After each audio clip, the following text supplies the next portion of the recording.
Ok. Genèse 10, verset 8 et 10. Couche engendra aussi Nimrod, c'est lui qui commença à être puissant sur la terre. Ok. Dieu était dans les cieux, toujours dans les cieux. Et un homme commençait à émerger. Il commençait à se distinguer de tous les hommes de la terre. Il était puissant.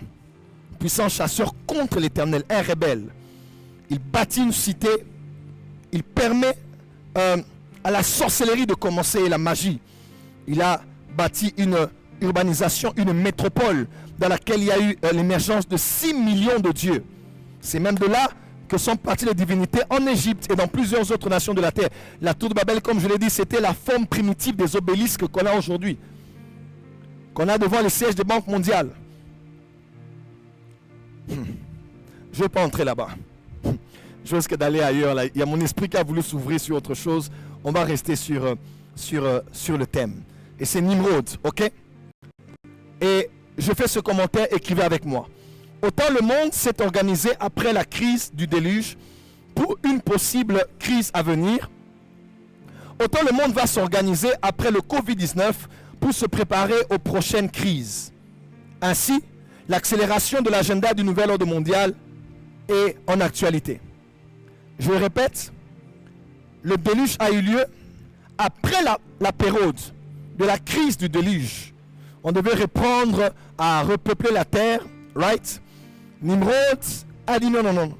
Pour une autre crise, parce que nous nous opposerons encore à Dieu, comme l'étaient ceux qui ont vécu à la période pré-déluge, ok? Pré-diluvienne, ok? À la période avant le déluge, puisque nous nous rébellons, il se peut que Dieu veuille encore nous punir. Et il faut qu'on s'organise, qu'on se mette ensemble. Parce que après toutes les crises, les hommes ont tendance à se mettre ensemble afin de trouver des solutions communes. Même les anciens ennemis deviennent de nouveaux amis. À cause de la crise de la mort de Jésus, c'est un événement parce que Jésus déplaçait entre 15 à 40 000 personnes d'une ville à une autre. Lorsqu'un homme comme ça doit être pendu au bois, à la place de Barnabas, ce n'est pas une petite histoire. Hérode doit parler, Ponce Pilate doit parler, même la femme doit faire un rêve. C'était quelque chose de grave. Okay? Et à cause de la crise, même des ennemis sont devenus des amis. Et les gens se sont ligués. Pharisiens, Sadducéens, ils se sont mis ensemble à cause de la crise. Et c'est ce qui va arriver. Dans la nouvelle décennie, enfants de Dieu, écoutez-moi très bien. Après la crise de Covid-19, vous allez voir de nouveaux rassemblements. Ils vont réaliser que certaines institutions politiques et administratives et même économiques sont caduques, obsolètes. Elles ne sont plus actuelles. Il faut créer quelque chose de nouveau.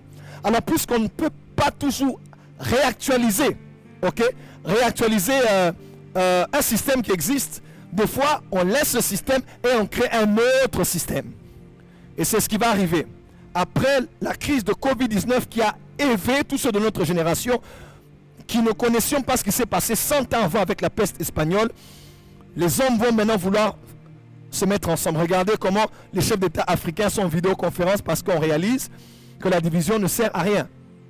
Et sans le savoir, petit à petit, comme ce fut à l'époque de Nimrod, les hommes vont se mettre à nouveau ensemble pour résoudre leurs problèmes.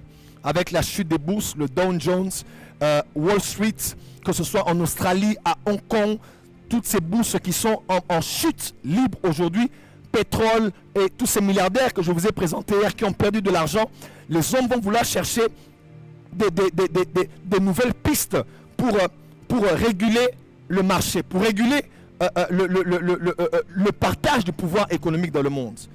Et l'Afrique va fédérer, le monde va s'unifier. Et il semble même que bientôt on puisse voir la disparition de ces billets de banque. Maintenant, ça va être autre chose à la place. Ils ont déjà testé avec le Bitcoin, ils ont vu que ça marche. Maintenant, ce sera la monnaie numérique. Et aujourd'hui, avec le pucetage, ce sera très facile. On branche quelque chose. C'est déjà pratiqué dans certaines villes du monde où vous entrez quelque part juste par reconnaissant de ce que vous avez comme argent dans votre compte. Ok? Et avec la puce qu'il y a déjà à l'intérieur de vous, sans beaucoup de dérangement, vous prenez ce que vous avez à prendre, vous arrivez à la caisse, vous donnez juste un code ou un nom, ou on met juste une caméra reconnaissance faciale, et ça donne directement accès à votre compte et votre compte est débité, c'est ça?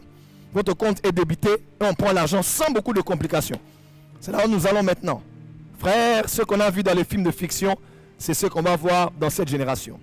Autant les nations se sont mises ensemble à la période après la crise du déluge avec Nimrod, autant les nations se mettront ensemble, écoutez-moi très bien, après cette crise de Covid-19.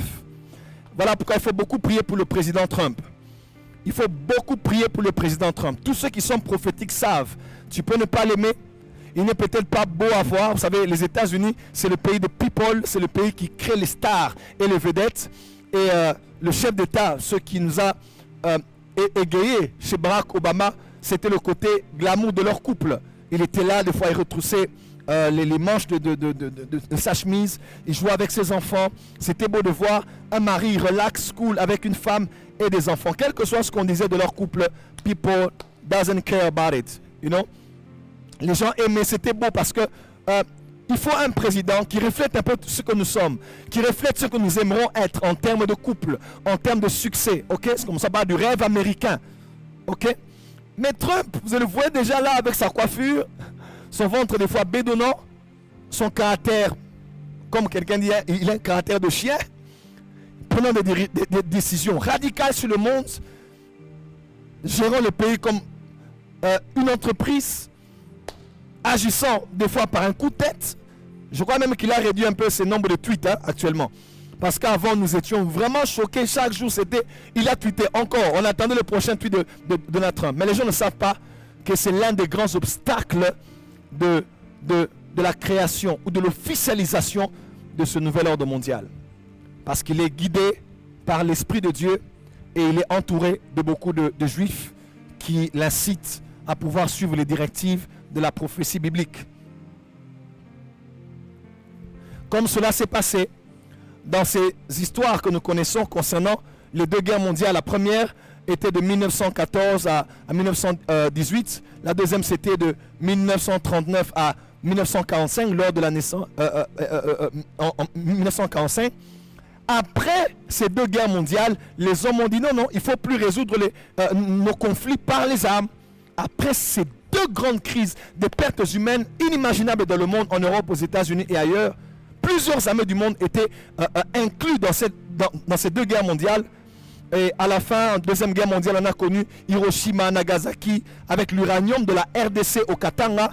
Les hommes ont dit non, on doit créer cette structure qu'on appelle l'Organisation des Nations Unies au mois d'octobre de 1945.